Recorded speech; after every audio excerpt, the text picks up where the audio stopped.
नमस्कार। जन टीवी के उत्तराखंड के इस खास बुलेटिन में एक बार फिर से आप सभी का बहुत स्वागत है। मैं हूं आपके साथ प्रियंका तिवारी। खबरों को विस्तार से जानेंगे, लेकिन उससे पहले एक नजर हेडलाइंस पर।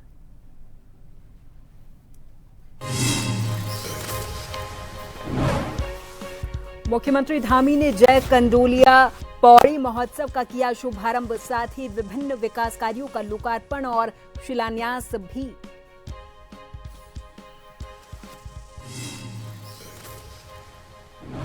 कार्बेट पार्क का ढिकाला जोन आज से पर्यटकों के लिए होगा बंद। नाइट स्टे और पर्यटन गतिविधियों पर लगेगा विराम। मॉनसून सीजन को देखते हुए निर्णय।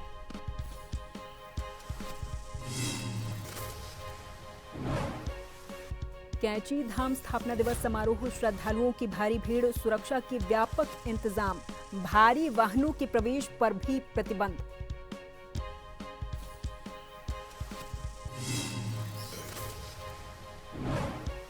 चंपावत में हुआ भूस्खलन, सड़क के बीच में बड़ा पत्थर आ जाने से पंचेश्वर सड़क मार्ग हुआ बंद। तोड़ने के लिए भेजी गई ब्रेकर मशीन, सैकड़ों यात्री फंसे।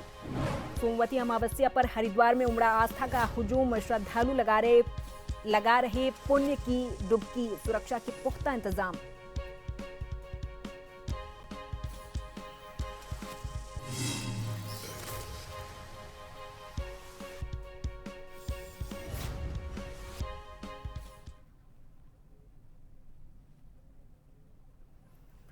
उत्तराखंड के मुख्यमंत्री पुष्कर सिंह धामी ने पौड़ी गढ़वाल के रामलीला मैदान में जय कंडोलिया पौड़ी महोत्सव 2026 का शुभारंभ किया। इस मौके पर मुख्यमंत्री ने विभिन्न विकास कार्यों का लोकार्पण और शिलान्यास किया। श्रीनगर रोड के विज्ञान संग्रहालय का उद्घाटन भी किया है। 15 जून से 21 जून तक आयोजित होने वाला ये महोत्सव पौड़ी की आस्था, संस्कृति और परंपरा का प्रतीक माना जाता है। इस कार्यक्रम के दौरान मुख्यमंत्री ने करोड़ों रुपए की विकास योजनाओं की सौगात दी और कहा कि सरकार पर्यटन, संस्कृति और स्थानीय विकास को नई गति देने के लिए प्रतिबद्ध है। इस महोत्सव में उत्तराखंड की लोक संस्कृति की शानदार झलक देखने को मिली है।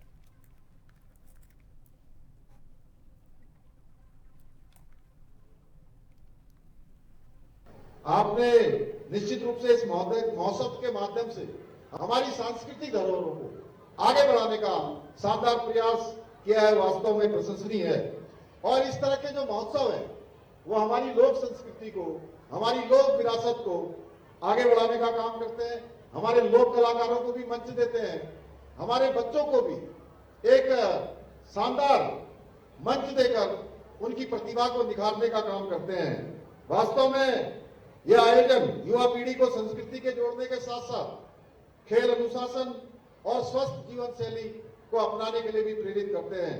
मुझे बताया गया है कि इस महोत्सव में सांस्कृतिक संध्याओं के साथ साथ युवाओं के लिए फुटबॉल, मैराथन, साइकिलिंग, सामान्य ज्ञान प्रतियोगिता जैसे आयोजन भी किए जा रहे हैं। खटीमा के पूर्णागिरी मंदिर परिसर में प्रधानमंत्री मोदी के सफल 12 वर्ष पूरे होने के मौके पर मुख्यमंत्री धामी ने स्वच्छता अभियान चलाया और मंदिर परिसर में सफाई की है। एक पेड़ मां के नाम के तहत अभियान के अंतर्गत पौधरोपण भी किया। इस मौके पर मुख्यमंत्री ने प्रदेशवासियों से आह्वान किया कि स्वच्छ और स्वस्थ उत्तराखंड के निर्माण के लिए सभी नागरिक अपने घर, मोहल्ले और आसपास के इलाकों में स्वच्छता बनाए रखने का संकल्प लें और पर्यावरण संरक्षण के लिए अधिक से अधिक पौधे लगाकर प्रकृति के प्रति अपनी जिम्मेदारी निभाएं। उन्होंने कहा कि स्वच्छता और पर्यावरण संरक्षण जन भागीदारी से ही एक जन आंदोलन का रूप ले सकते हैं।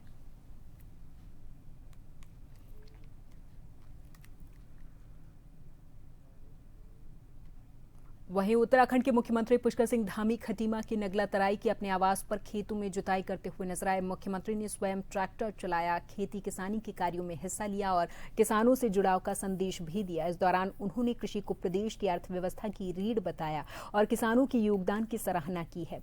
मुख्यमंत्री का खेतों में जुताई करते हुए वीडियो और तस्वीरें सामने आई, जिन्हें लेकर लोगों में चर्चाएं बनी हुई हैं। मुख्यमंत्री धामी समय समय पर अपने गृह क्षेत्र खटीमा में कृषि और ग्रामीण जीवन से जुड़े कार्यक्रमों में हिस्सा लेते रहते हैं। उनके इस कदम को किसानों के प्रति सम्मान और कृषि से जुड़ाव के प्रतीक के रूप में देखा जा रहा है।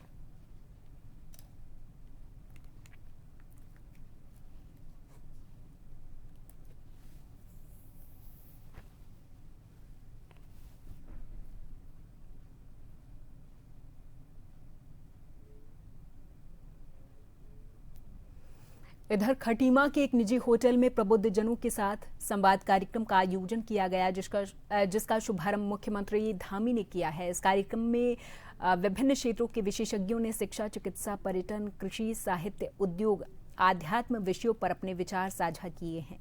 इस कार्यक्रम में मुख्यमंत्री ने कहा कि उत्तराखंड केवल देवभूमि ही नहीं बल्कि ज्ञान, चेतना और सांस्कृतिक विरासत की जमीन है। उन्होंने कहा कि समाज का प्रबुद्ध वर्ग राष्ट्र और समाज को दिशा देने वाली सबसे महत्वपूर्ण शक्ति है, जिसके विचार आने वाली पीढ़ियों के फ्यूचर का निर्माण करते हैं।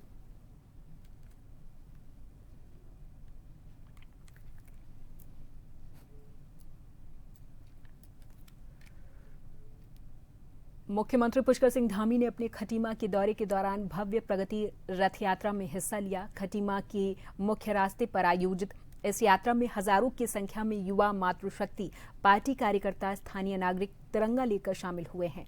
पूरे रास्ते देशभक्ति, विकास और जनसमर्थन का उत्साहपूर्ण वातावरण देखने को मिला है। प्रगति पथ यात्रा मुख्य चौराहे से होते हुए पंडित दीनदयाल उपाध्याय पार्क पहुंची, जहां पर मुख्यमंत्री ने पंडित दीनदयाल उपाध्याय की प्रतिमा पर माल्यार्पण करके उन्हें श्रद्धांजलि अर्पित की है। इसके बाद यात्रा का समापन शहीद स्थल पर शहीदों की प्रतिमाओं पर माल्यार्पण और श्रद्धा सुमन अर्पित करके किया गया है।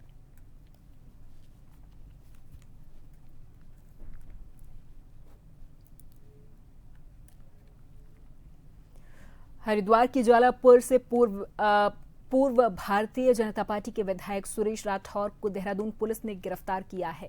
देहरादून के एसएसपी प्रमेंद्र डोभाल ने गिरफ्तारी की पुष्टि की और बताया कि आरोपी को न्यायिक अभिरक्षा में भेजा गया। मामला इसी वर्ष जनवरी महीने में दर्ज एक मुकदमे से जुड़ा हुआ है। पुलिस ने पूर्व भारतीय जनता पार्टी के विधायक राठौर को गिरफ्तार करके न्यायिक हिरासत में भेजा है। एसएसपी के अनुसार जनवरी महीने में दुष्यंत कुमार गौतम की ओर से एक मुकदमा दर्ज कराया गया था, जिसमें उनकी इमेज धूमिल करने और उनके खिलाफ राजनीतिक साजिश रचने के आरोप लगाए गए थे। शिकायत में सुरेश राठौर समेत कुछ अन्य लोगों को नामजद किया गया था। पुलिस का इस पर कहना है कि इस मामले की जांच के दौरान पर्याप्त साक्ष्य मिलने के बाद ये कार्रवाई हुई है।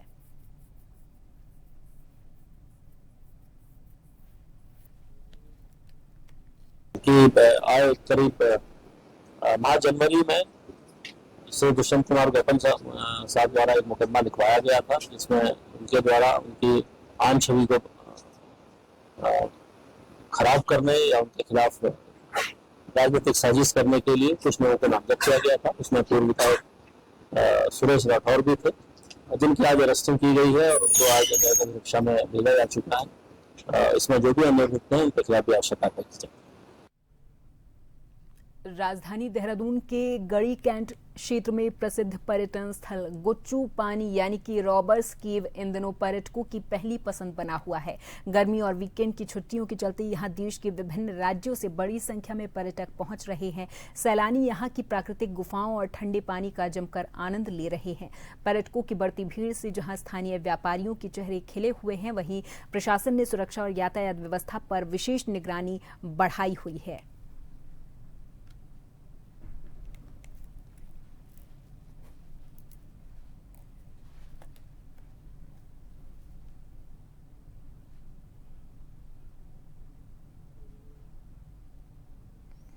मैं राजपुरा पंजाब डिस्ट्रिक्ट पटियाला से आया हूँ। मैं यहाँ सेकंड टाइम विजिट कर रहा हूँ। मतलब पहले जब आया था तो वीडियोस वगैरह देखी थी, अब जब आया हूँ तो सच में अच्छा लगता है। फैमिली को लेके आया साथ में, पहले अकेले आया था दोस्तों के साथ, अब फैमिली के साथ आया हूँ। मतलब ये एक्सपीरियंस ऐसा है, अभी नेचर अच्छा है, बहुत ही अच्छा, मतलब नेचर वाइब्स है, देखने के लिए बहुत कुछ है देहरादून में। रॉबर्ट्स केव भी काफी अच्छी है, सारों को विजिट करना चाहिए, बहुत बढ़िया जगह है। प्रशासन की बढ़िया व्यवस्था है, सारे बढ़िया सड़कें बनी हुई है, ठीक है, सिग्नल बढ़िया बने हुए हैं, सब कुछ बढ़िया है, पार्किंग की व्यवस्था पूरी है, सारा कुछ प्रशासन की व्यवस्था भी पूरी है। यहाँ पे देहरादून में नीट एंड क्लीन है, कोई गंद कबाड़ भी नहीं है। मैं पंजाब से आया हूँ और यहाँ के बारे में बहुत सुना था देहरादून के लिए, तो यहाँ पे फर्स्ट टाइम आया हूँ मैं अपनी फैमिली के साथ। बहुत ही अच्छे व्यूज़ है, बहुत ही अच्छा है, बट यहाँ पे जो पब्लिक है जो बहुत गंद, स्वच्छता का ध्यान रखें प्लीज़। यहाँ पे इंजॉय करें, आगे जो भी है अपना इंजॉय है, फैमिली के साथ मस्ती करें, जो भी व्यूज है बहुत अच्छा लगा। देहरादून के भारतीय जनता पार्टी प्रदेश कार्यालय में महिला मोर्चा की बैठक हुई, जिसमें चुनाव के मद्देनजर आगामी कार्यक्रम को लेकर रणनीति तैयार हुई है। इस बैठक में भाजपा के प्रदेशाध्यक्ष महेंद्र भट्ट, महिला मोर्चा की अध्यक्ष रुचि भट्ट सहित बड़ी संख्या में महिला कार्यकर्ताएं मौजूद रहीं। महिला मोर्चा प्रदेशाध्यक्ष रुचि ने ये बताया कि आगामी कार्यक्रम को लेकर के हर जिला स्तर पर बैठक की जाएगी, जिसके बाद मंडल स्तर पर कार्यक्रम आयोजित करने के लिए एक महिला संयोजक बनाई जाएगी।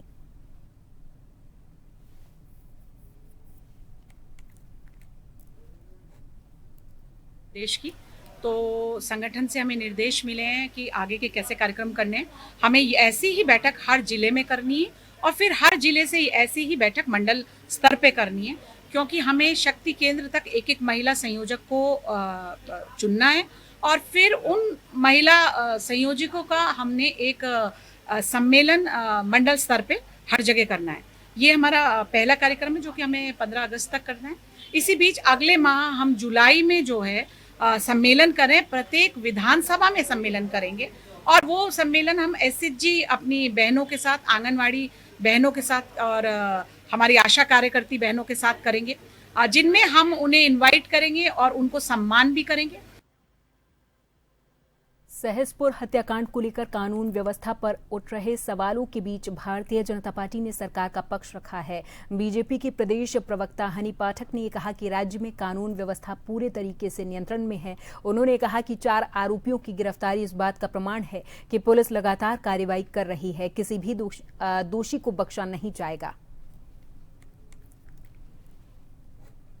बात कानून व्यवस्था की तो मैं ये कहना चाहूंगी कि कानून व्यवस्था सुचारू रूप से चल रही है, तभी 4 अपराधियों को उसमें से गिरफ्तार किया गया है और 12 लोगों का नामजद किया गया है, जिनकी तलाश अभी लगातार जारी है।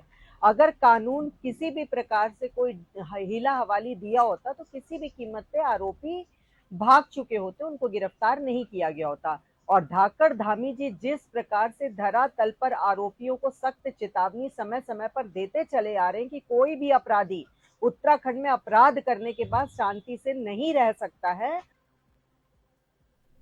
और यहाँ पर वक्त है एक छोटी सी ब्रेक का, फौरन हाजिर होंगे कुछ और खबरों के साथ।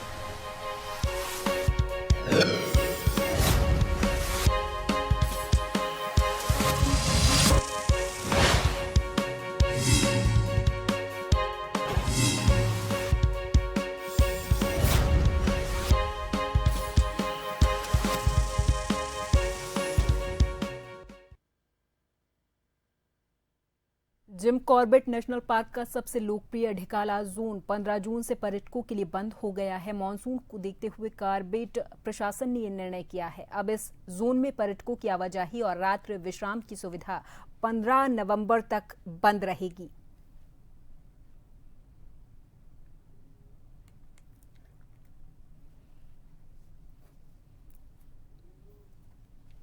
पार्क बंद कर देते हैं, नाइट स्टे की फैसिलिटी जो है बंद हो जाती है। हालांकि डे सफारी के लिए 3 जोन है हमारे, जो गर्जिया, ढेला और झरना, ये खुले रहते हैं, तो सफारी हो सकती है। लेकिन अब नाइट स्टे की सुविधा जो है 15 नवंबर तक बंद रहेगी, मानसून सीजन के चलते हुए।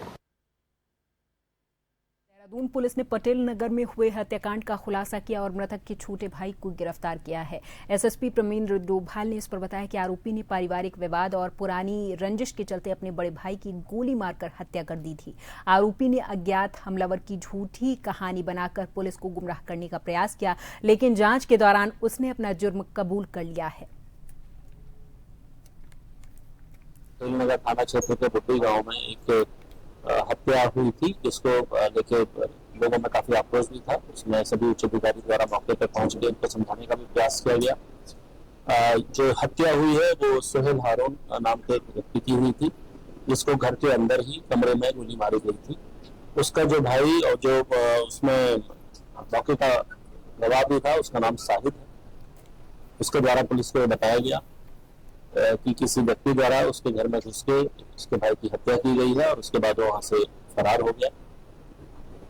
इस बात को लेके कुछ लोगों द्वारा क्राइम सीन से जो डेड बॉडी है वो हटा के सड़क पर भी रख दी गई थी, जिससे काफी लोगों को असुविधा भी हुई थी। मौके पर हम सभी लोग गए थे।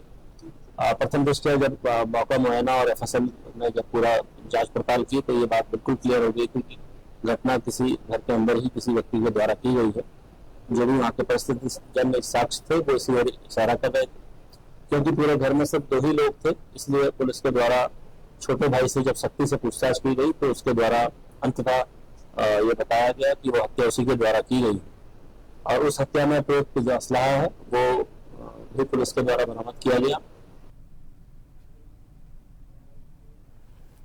नेपाल सीमा को जोड़ने वाली लोहाघाट पंचेश्वर सड़क में बमनकुड़ा के पास आज सुबह हुए भूस्खलन की वजह से भारी बोल्डर के बीच सड़क में आने से ये सड़क बंद हो गई, जिस कारण कई वाहन और यात्री फंस गए थे। लोक निर्माण विभाग लोहाघाट के अधिशासी अभियंता हितेश कानपाल ने इस पर बताया कि सूचना मिलते ही मौके पर जेसीबी मशीन भेजी गई। अधिशासी अभियंता ने कहा कि बोल्डर काफी बड़ा है, जिसे तोड़ने के लिए ब्रेकर मशीन भी मौके पर भेजी गई है और कहा कि जल्द ही सड़क में यातायात सुचारू करवा दिया जाएगा। फिलहाल सड़क बंद होने से यात्रियों को दिक्कतों का सामना करना पड़ रहा है।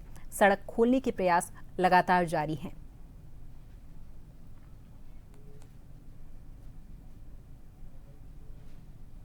देहरादून में अचानक से मौसम का मिजाज बदल गया, जहां दोपहर के बाद अचानक से आसमान में बादल छा गए और कई इलाकों में तेज बारिश के साथ ओलावृष्टि भी हुई, जिससे मौसम सुहाना हो गया है। वहीं मौसम विभाग ने पहले ही बारिश और ओलावृष्टि को लेकर अलर्ट जारी किया था। विभाग ने लोगों से खराब मौसम के दौरान सतर्क रहने की अपील की है।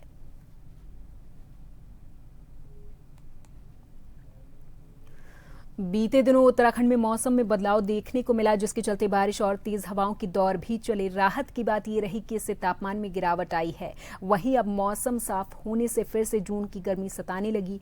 मौसम विभाग के निदेशक ने पर्वतीय क्षेत्रों में तेज हवाओं और हल्की बारिश के साथ ही बिजली गिरने का अलर्ट भी जारी किया। मौसम विज्ञान केंद्र देहरादून के निदेशक ने जानकारी दी है और बताया कि अगले 24 घंटों के लिए पर्वतीय जिलों जैसे कि चमोली, उत्तरकाशी, रुद्रप्रयाग, पिथौरागढ़, बागेश्वर में तेज हवाओं, बिजली गिरने और कुछ जगहों पर हल्की से मध्यम वर्षा के लिए येलो अलर्ट जारी किया गया है।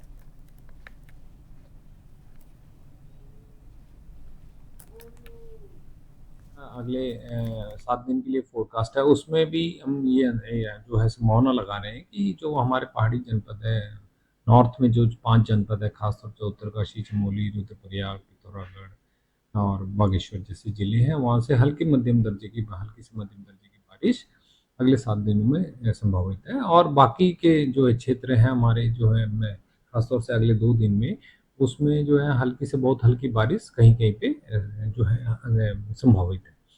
तो इसी तरह से ये सिलसिला इस वीक में ऐसे मेनली जो थंडरस्टॉर्म एक्टिविटी के चांसेस ज़्यादा है और वो भी तो जैसे होता है आफ्टरनून में ज़्यादा चांसेस बने रहेंगे। 1 से 2 बजे के बीच बाद जो एक्टिविटी ज़्यादा शुरू होती है। अभी हमने जो है इस जैसे एक्टिविटी मैंने बताया है कि इसमें हमको ये संभावित लग रहा है कि ज़्यादा एक्टिविटी, ज़्यादा वार्निंग लाइक सिचुएशन तो नहीं है। प्रधानमंत्री मोदी के सफल नेतृत्व में केंद्र सरकार के ऐतिहासिक 12 वर्ष पूरे होने के मौके पर ग्राम पंचायत कुवाली और पागसा में स्वच्छता अभियान चलाया गया। इस दौरान वृक्षारोपण करके पर्यावरण संरक्षण का संदेश दिया गया है। डीडा जिला पंचायत के मेंबर दीपक कन्नू शाह ने इस पर बताया कि स्वच्छता, पर्यावरण संरक्षण और जन भागीदारी के माध्यम से विकसित भारत के संकल्प को साकार करने की दिशा में ये एक छोटा सा प्रयास है।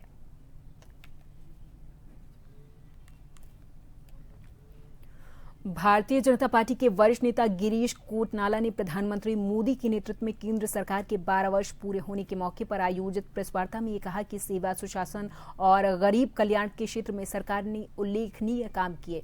उन्होंने कहा कि मोदी सरकार के 12 वर्षों का कार्यकाल जनहित और विकास को समर्पित रहा। घर घर शौचालय निर्माण, उज्ज्वला योजना, प्रधानमंत्री आवास योजना, किसान सम्मान निधि जैसी जन कल्याणकारी योजनाओं ने आम जनता के जीवन में सकारात्मक बदलाव लाया है। साथ ही महिला सशक्तिकरण और युवाओं को रोजगार और स्वरोजगार से जोड़ने के लिए भी लगातार प्रयास किए जा रहे हैं। ये सेवा, सुशासन और गरीब कल्याण के 12 वर्ष जो पूरे हुए हैं, ये मोदी सरकार के बहुत ही सराहनीय इन 12 वर्षों में कार्य हुए हैं। चाहे वो हर घर का शौचालय हो, चाहे उज्ज्वला योजना हो, चाहे प्रधानमंत्री आवास योजना हो, चाहे किसान सम्मान निधि हो, और सबसे बड़ी बात है कि जो अपना जो राम मंदिर का मुद्दा इतने दिनों से पड़ा हुआ था, 500 साल के बाद हमें यह दोबारा से हमें सौभाग्य प्राप्त हुआ कि हमारे वो राम दोबारा प्रतिस्थापित हुए और इस भारत का जो वो पहचान थी वो दोबारा से हम लोगों को मिली है।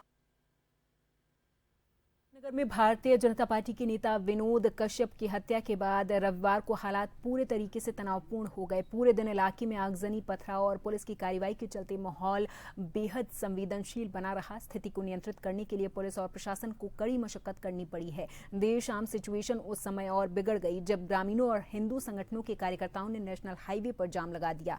प्रदर्शनकारियों की मांग थी कि अधूरी रह गई बुलडोजर कार्रवाई को पूरा किया जाए, जिसके बाद प्रशासन ने देर रात एक बार फिर से कार्रवाई की और आरोपियों के घर पर बुलडोजर चलाया है, जिससे इलाके में तनाव और बढ़ गया और सुरक्षा व्यवस्था और सख्त करनी पड़ी। सिचुएशन को नियंत्रित करने के लिए पुलिस और पैरामिलिट्री फोर्स ने देर शाम पूरे इलाके में फ्लैग मार्च निकाला है। फिलहाल इलाके में शांति बनी हुई है, लेकिन सुरक्षा बलों की तैनाती जारी है और प्रशासन स्थिति पर लगातार नजर बनाए हुए है।